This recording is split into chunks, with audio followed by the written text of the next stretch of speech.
Hey guys, Ryan from the Mavericks. This is podcast episode 20, and today we are talking about selling for introverts, which is a very interesting topic because I'm an introvert and I need help selling. So let me tell you what I do to get into sales. I get rid of the whole sales component, right? I want you to look at this like exercise. Yes, there is a certain method to get really fit. You can work out for 3 hours a day and you can eat a certain type of diet that's very strict. But how sustainable is that? You can see many people drop off in the first few months of the New Year's resolution. They can't keep up to their strict regimen, right? But what if you pick an exercise regimen that is sustainable? Something that requires small changes that are not too far away from what you're comfortable with, but just enough to see changes. And you see those changes. Well, you end up staying long enough in that experience to actually see results. You lose weight, you look great, and all because you were able to do it over the long term.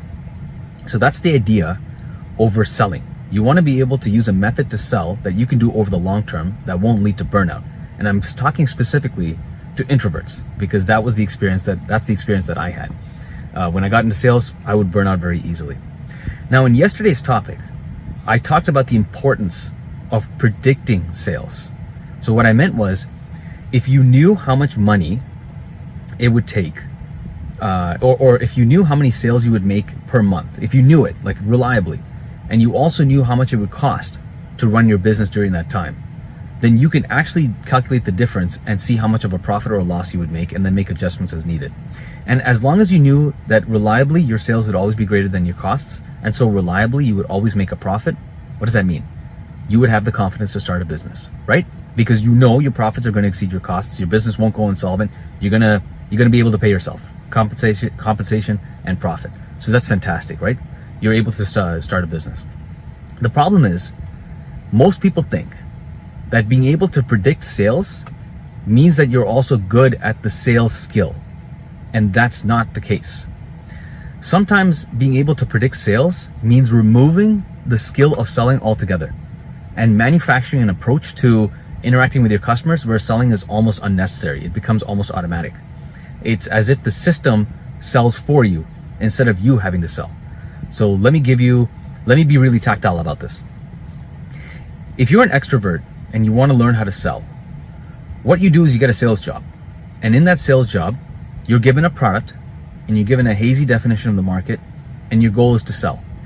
And what happens is that over time, as you try to hit your quotas, because your income is based on your ability to sell, and because you were only given a product and a hazy definition of the market, the only way to sell is to build up your sales skill, right? Is to build up your sales skill so that you could take any product and sell it to any hazy definition of the market because you have the skill to sell.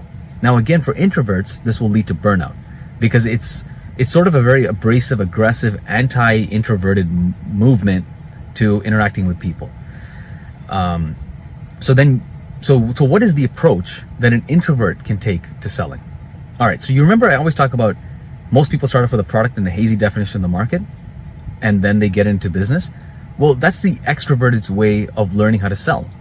When you start a business and you start off with a product, and you don't start off with a very specific definition of the market, you need an extrovert's method of selling to sell.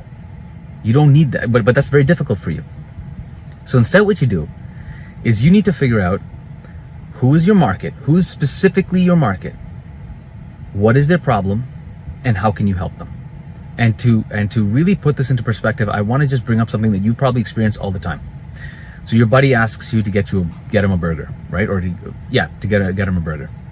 So you go to the burger shop, you get a burger, you deliver it, and what does that person do? Your buddy gives you back cash. That's a transaction, right? How did that work? Essentially, you have a relationship with this person. You trust him, he trusts you. And he asked you to do something that was very doable for you. He didn't ask you to raise $1 million for him. He asked you to buy him a burger. So it's not like it's something that's unsustainable. And then the third thing is, you had an agreement on the transaction. You give him a burger, he'll give you cash.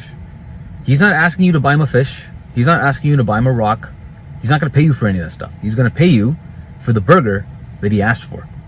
Now, if you apply this to business, if you start a business this way, then it can be just as easy as transacting with your friend to transact with your customers. What I mean is, You find out you have a very specific definition of your market, right? And you build a relationship with them. You give them value over and over and over again. You keep giving them things for free, and you help them in a way that's easy for you to do that. Remember the three components of helping, like being able to get a transaction with your friend. You have a bond with your friend. Their friend is asking you to do something that is doable for you, that is hard for them to do, and you have an agreement on the transaction, right? So you replicate that for your customer. You have a bond with them. You do something that is easy for you to do, that is hard for them to do. So for example, it might be very easy for you to teach. It may be very difficult for them to teach, right? Or it may be very difficult for them to learn a certain subject. So now you can become a tutor. You might be very good at making cookies. They might be having a very hard time making cookies. So now you can become a cookie supplier to them. You do something that you are good at already. And you can look at it as the word Texas, right? So talents, experiences, and skills. Everybody's got that. You got that. So what are your talents, experiences, or skills that you have that you can do repeatedly, easily? And if you can serve your market using your Texas, right? Using your talents, experience, and skills, you don't have to work very hard in order to serve them. The key though is you want to help them with something that is easy for you to do and that is hard for them to do, right? So going, for example, the cookie example, it's easy for you to make the cookies because you have all the ingredients, you have the manufacturing capability, but they do not. When it comes to teaching and learning, you have a better understanding of math. You know how to articulate math in the way most people don't, and they don't. So now you can translate that, right? So here you have a relationship with your customer, and now you have an easy way to work with them. Now the third thing is to come up with an agreement on the transaction.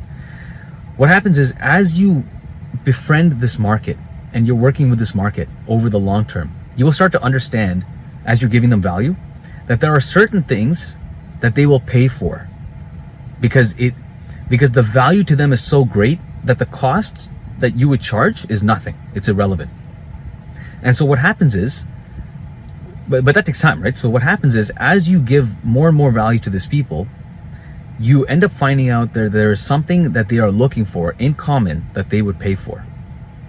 Then you go and you make that product, you make that service, and you deliver it. And then after that, there's no need for sales, right? Because they're your friends. They're asking you to do something that's already easy for you to do but hard for them to do, and they've come up with an agreement for the transaction. So now you just make them what they're looking for and they'll say yes. It's as easy as that. So I'll give you 3 examples. Imagine you're, like we were talking about the math tutor, you're good at tutoring math for high school students, and these high school students have trouble learning math.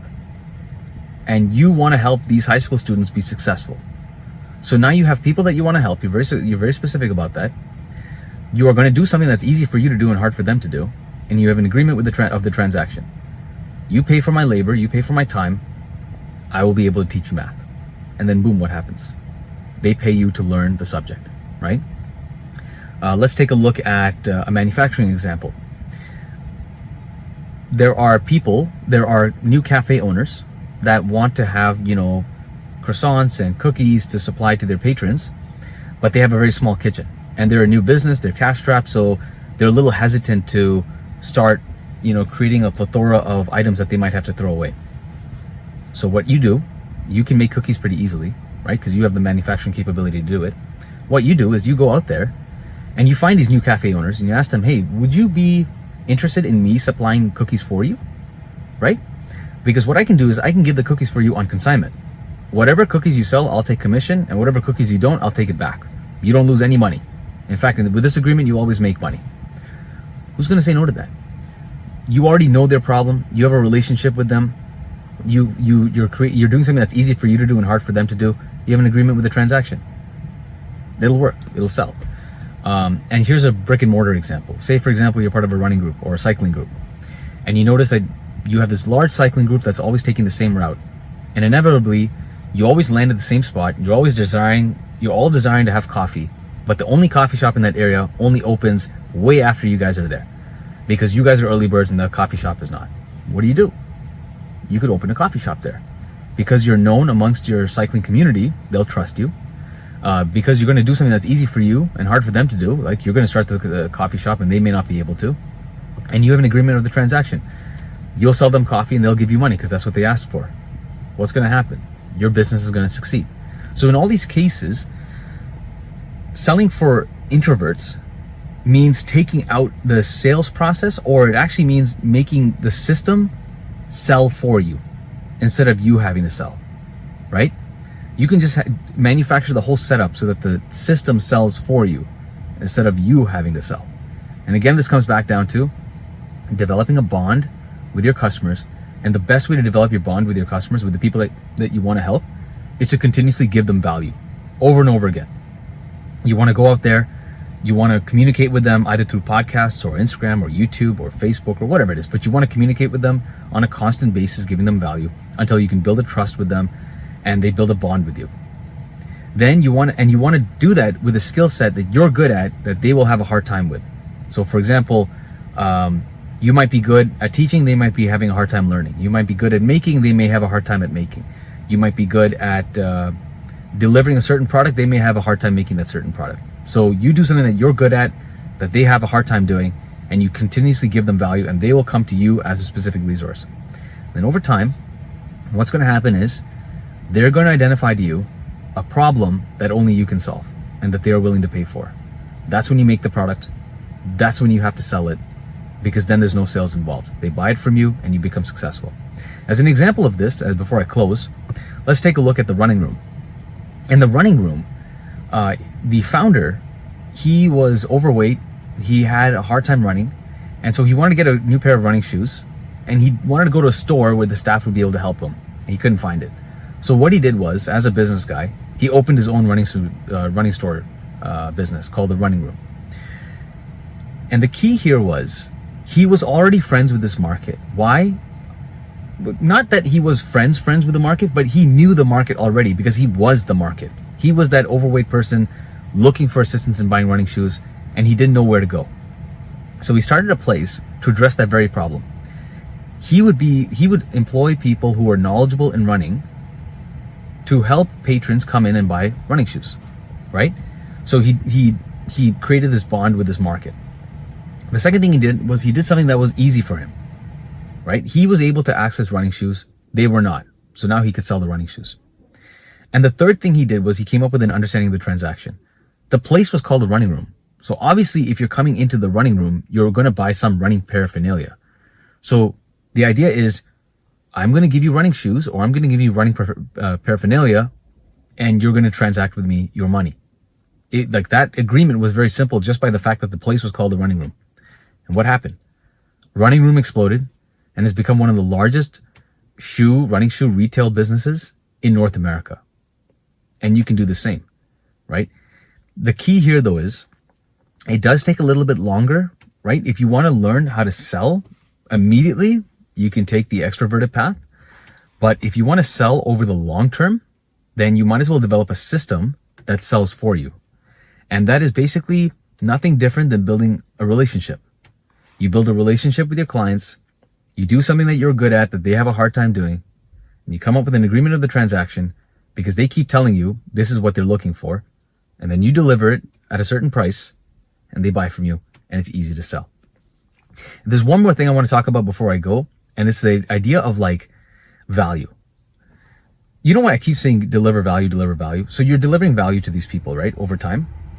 And what ends up happening is, as you're delivering value, as you deliver more and more value, the cost of delivering the value goes up, right? Your overhead goes up.